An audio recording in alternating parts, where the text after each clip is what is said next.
Écoutez cette révélation, ne tuez pas le messager, tout est sourcé. Le journal Le Télégraphe, ainsi que le Wall Street Journal, sur l'affaire Fauci, le journal Le Télégraphe britannique vient de révéler le scandale absolu qui dépasse le pire de notre imagination sur les milliers de messages entre les ministres et le Premier ministre britannique pendant la gestion du Covid.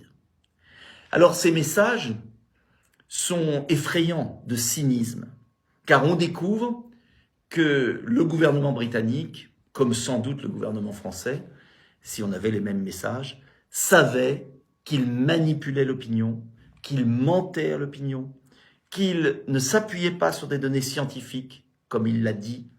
Bref, savait que la gestion de la crise Covid a été une immense manipulation. On nous traitait de complotistes, entre guillemets, mais c'était une injure, parce que nous avions raison. Alors, ces révélations du Télégraphe, avec l'analyse des milliers de messages, révèlent plusieurs choses. D'abord, le confinement. Il savait que le confinement était inutile, mais comme il l'avait lancé, il ne voulait pas l'arrêter. Quand Boris Johnson a voulu l'arrêter, les ministres ont dit « Non, il ne faut pas le faire parce que les gens ont peur, il faut continuer ». Ça veut dire qu'ils ont menti sur le confinement, et d'ailleurs la Suède n'a pas confiné et n'a pas plus de morts du Covid que la France.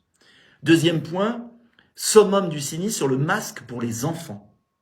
Ils savent que le masque pour les enfants ne sert à rien et a des conséquences psychologiques terribles. Et pourtant, comme ils ont tout envoyé dans les écoles, les kits d'information, ils ne veulent pas renoncer. Troisième exemple, et peut-être le pire, sur un variant, le ministre de la Santé, Hancock, dit « il faut leur foutre la trouille ». Il faut qu'ils aient, je reprends, ils vont faire dans leurs pantalons, par des Britanniques, sympa, ils vont faire dans leurs pantalons, on va leur faire peur avec ce variant.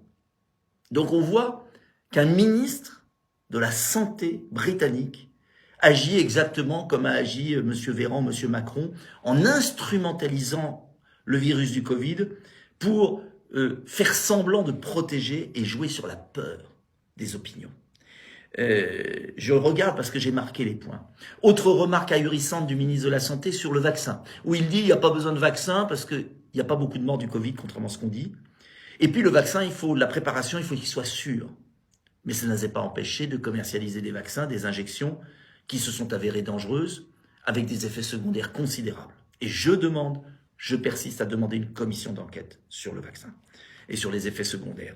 Et puis, il raconte aussi les pressions qui sont faites sur les parlementaires britanniques, comme cela a été sur les parlementaires français. Par exemple, un député britannique, on le menace de fermer les crédits sur un centre pour handicapés d'enfants s'il ne vote pas les mesures de confinement du gouvernement britannique.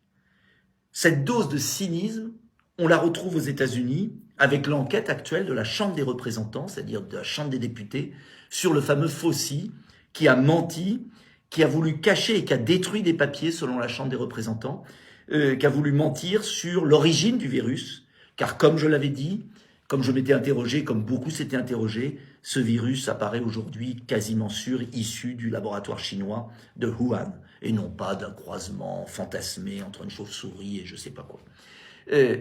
Cela veut dire que dans les pays anglo-saxons, où il y a des grands excès, il y a aussi des contre-pouvoirs. Et la presse joue ce rôle de contre-pouvoir. Et les parlementaires jouent leur rôle de contre-pouvoir. Ce qui n'est pas le cas en France, puisque l'omerta continue. La presse ne raconte pas bien le scandale, ce qu'ils appellent le scandale des télégrammes, par le journal Le Télégraphe et par le scandale The Lockdown Files.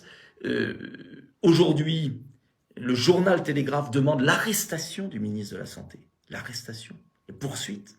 La Chambre des représentants demande aussi des poursuites contre M. Fauci, le grand ordonnateur des soi-disant remèdes contre le virus du Covid. Il se passe quelque chose dans le monde et en France, rien. Alors aidez-moi, diffusez cette vidéo. Tout est fait pour cacher la vérité. Nous devons faire la lumière sur ce qui s'est passé, faire la lumière sur les effets secondaires du vaccin, puisque je demande, et je persiste et je signe, je demande la publication des du statut vaccinal des personnes décédées en 2022 par l'INSEE, parce que ça a été fait en Écosse, et ça prouve que les personnes vaccinées meurent davantage que les personnes non vaccinées. Et je ne peux pas le dire pour la France, parce que je n'ai pas cette publication. Une sénatrice du Haut-Rhin a demandé le statut vaccinal des personnes décédées. Le ministre de la Santé, le gouvernement français bloque, alors qu'il dispose des données. Il faut faire la vérité. Si les vaccinés, notamment les jeunes qui sont morts, puisqu'il y a un surcroît de mortalité en 2022, sont plutôt des vaccinés, cela voudra dire que le vaccin a plutôt tué. Si ce sont des non-vaccinés, ça voudra dire que ceux qui n'ont pas été vaccinés ont été davantage des victimes. Malheureusement, le secret qui est mis en place prouve plutôt la peur des autorités de voir apparaître ce qui est apparu en Écosse, une surmortalité des personnes vaccinées. Nous devons avoir la vérité. C'est important pour la santé de nos jeunes, c'est important pour la santé de nos anciens.